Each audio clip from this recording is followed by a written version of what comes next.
I just ate a cheeseburger with chili on it from Sonic and with a side of tater tots, and I feel like I've been hit by a bus. But Hollywood in revolt against Biden. These are three major stars: Steve Buscemi, Jon Lovitz, and who's the other one? Oh, Jerry Seinfeld. Big names. Kind of learning that the left isn't on their side. Welcome to Doug in Exile. This is where the happy patriots are. Let's watch, because I cover the culture. And so to me, having big name actors, these aren't little side guys, having big name actors and big name comedians, turning, Hollywood would normally not comment on culture in this way, but the Palestinian versus Israel divide really pushed things. Then also the crime in New York on the streets. It's kind of the open lawlessness that these guys are talking about. Let's watch. Here's Jon Lovitz on Jesse Waters. The Hamas disrupted the deal between Israel and Saudi Arabia to normalize relations. They disrupted Jerry Seinfeld's commencement speech. So while he runs through this list of all the wrongs that Hamas did, and really it's why these student protesters should not be taking the side of Hamas against Israel. Jerry Seinfeld spoke at Duke, and a bunch of pro-Palestinian, pro-Hamas students walked out on him. Students wanted to puke when Seinfeld spoke at Duke. Anti-Israel agitators walking out of Jerry Seinfeld's commencement speech at Duke University, with some of the crazies chanting "Free Palestine." You go, who's organizing it? It's the Students for Justice for Palestine. They have 250 chapters on all the campuses, and they're funded by AMP, which is the American Muslims for Palestine. And AMP, they fund, among other things, Hamas. So it's all connected. These are 250 chapters of these pro-Muslim American charities that are all around the United States. They're funding Hamas. They're also funding these protests, because remember, they found all those tents. They all looked the same. They all had the same riot gear. Forget all that. The interesting thing to me is that Hollywood is going, wait a minute. I thought if we supported the Democrats, that everything would go hunky-dory for us because we're Hollywood people.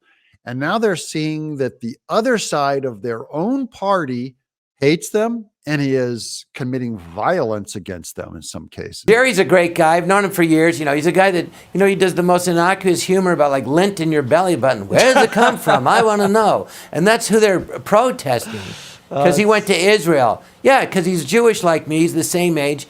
And Jews of our generation know if Israel goes, we go. In the United States, we have nowhere to go. That's right. The United States used to be a safe home for Jews. And I'm saying now, these people that are pro-Israel, you're only going to find cover and protection in the Republican Party. I just want to know, all these liberals and all these Biden supporters, is how will you vote? How exactly how bad are you hurt? You know what? I'm going to throw a clip. Well, I'm not going to show Michael Rappaport, because this is another actor who came out and said he's unendorsing Biden. He's a big Hollywood actor. I've seen him in a bunch of stuff. He hates Trump's guts, but because of the way Biden is treating Israel, he is now saying he's unendorsing Biden. Now let's get to Steve Buscemi walking down the streets of New York, gets Sunday punched. Steve Buscemi, great actor, randomly punched in the face, broad daylight. Last Wednesday? Attacker is still on the loose. Now, this is the reason why I'm tying this to Democrats is because Eric Adams is a Democrat, and because of their anti-policing policies they've had since the BLM riots, that they've come off the police, that they have defunded them, that they have shown alliance with catch and releasing criminals, and now they've got a bunch of people getting Sunday punched on the streets in New York. This is tied to Democrat policies. Remember the last time? Think back to the last time that crime got reversed. What does everyone agree? Who does everyone agree fixed New York? Rudy Giuliani. And they're busy dragging his butt through these lawsuits, these Dominion lawsuits, trying to extract money from him. Really, they should be giving him a job in New York to straighten out the streets. He wasn't even like, hey, you and me, let's do this. Yeah. Just run by someone. You can end someone's life like that, just like that. It's attempted murder. He's a small murder. guy. Yeah, he's small. He's not taking a random punch. That's Tyrus explaining what happened to Steve Buscemi. The guy just walked by, punched him out. And Steve Buscemi's an older guy. I mean, he could have died. We're going to see more of it. It's just New York doesn't report. They don't report anything. The crime. So crime's down, but no one can walk out in the street.